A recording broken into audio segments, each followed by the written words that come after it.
লজ্জার বিষয় আমাদের সবার প্রতিটা মানুষের।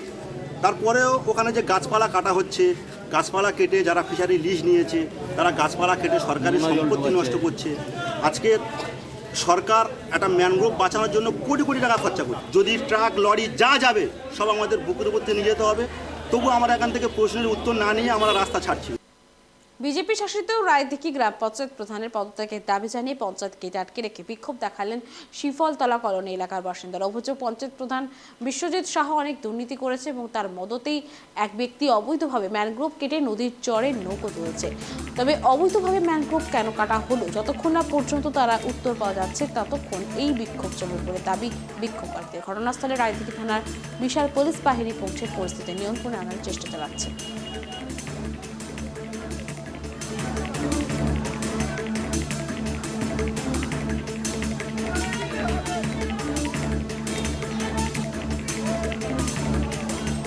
আমরা এখানে প্রধান সাহেবের কাছে এসেছিলাম কিছু প্রশ্নের উত্তর দিতে। যেমন 17/9/2024 একটা দরখাস্ত প্রধানকে করেছিলাম আমাদের পাড়ার কিছু বিষয় নিয়ে, যেখানে বিষয়গুলো ছিল যে প্রধান সাহেব ওখানে যে আমাদের ফিশারিটা আছে, গ্রামের মানুষ চান পান করে ব্যবহার করে, সেই ফিশারিটা কিছু দুষ্কৃতীদের হাতে উনি তুলে দিয়েছে। দেওয়ার পরে সেই ফিশারিটা তারা বেআইনিভাবে ব্যবহার করছে আর তার সম্পূর্ণ মদত দিচ্ছে আমাদের বিজেপির প্রধান।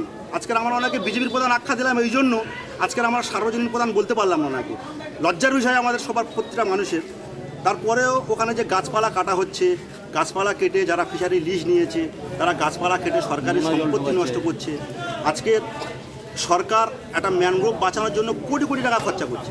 আজকে সেই প্রধান সাহেব ওখানে কিছু লোককে সেই ম্যানগ্রোভ অরণ্য লিসে দিয়ে ব্যবসা করছে। সেই জায়গা নিয়ে আজকে যখন আমরা প্রধানের কাছে এই দরখাস্তগুলো পরিপ্রেক্ষিতে প্রশ্ন চাইতে এসেছিলাম, প্রধান সাহেব আমাদের সমস্ত গ্রামবাসীকে মিথ্যাবাদী বলে আখ্যা দিয়েছে, যে তোমরা মিথ্যা কথা বলছো, আমরা সব মিথ্যাবাদী। সেই কারণে আজকের প্রধানের কাছ থেকে সৎ উত্তর চাই। আমরা সৎ উত্তর নেওয়ার জন্য আজকের আমরা গ্রামবাসীরা রাস্তার উপর বসে পড়েছি। যদি ট্রাক লরি যা যাবে সব আমাদের বুকের উপর নিয়ে যেতে হবে, তবু আমরা এখান থেকে প্রশ্নের উত্তর না নিয়ে আমরা রাস্তা ছাড়ছি। ব্যাপারটা হচ্ছে টিএমসির মদতে কিছু কিছু ছেলে এখানে এসে এরকম হঠাৎ পঞ্চায়েতের সামনে গেট ভাঙছে, ভিতরে ঢুকে মদ্যপ অবস্থায় গালাগালি করছে এবং পিছন থেকে বিশ্রী গালাগালি করছে।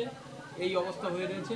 এর মূল কারণ হচ্ছে পঞ্চায়েতের অধীন একটা জায়গা ছিল, সেই জায়গাটা পঞ্চায়েত কর্তৃক লিজ দেওয়া হয়েছে। সেই লিজ দেওয়ার ফলে ওখানকার মানুষরা কি করতো, আস্তে আস্তে ওই পঞ্চায়েতের যে ঝিলটা আছে অর্থাৎ ফিশারিটা আস্তে আস্তে জাল দিয়ে ঘিরে মাটি ফেলে সেগুলো দখল করে নিচ্ছে। দিন দিন যত বারণ করা হচ্ছে তারা উল্টে এসে পঞ্চায়েতের উপর হুমকি করছে আর সবসময় বলছে যে লিজ বন্ধ করতে হবে। কারণ ওই জায়গাটা লিজ দেওয়ার ফলে পঞ্চায়েতের একটা উন্নয়ন করার জন্য আমরা লিজটা দিয়েছি। সেখান থেকে ইনকাম আমরা মদ ফারাক্কা দিয়েই খাতায় আমরা তাদের কাছ থেকে নেওয়া হয় এবং তাদেরকে 1 বছরের জন্য, 1 বছর না 9 মাসের জন্য মাত্র লিজ দেওয়া হয়েছে। কারণ লোকসভার যে ভোট হলো তার আগে কোনো লিজ দেওয়া হয়নি, 9 মাসের জন্য লিজ দেওয়া হয়েছে। এই লিজ দেওয়ার ফলেই ওখানকার লোকেদের কিছু লোকেদের আক্রোশ। কাদের আক্রোশ? যারা দখল করেছে এবং টিএমসির কয়েকটি ছেলের মদতে তারা ওই জায়গাটাকে আস্তে আস্তে দখল করতে উদ্যত হচ্ছে।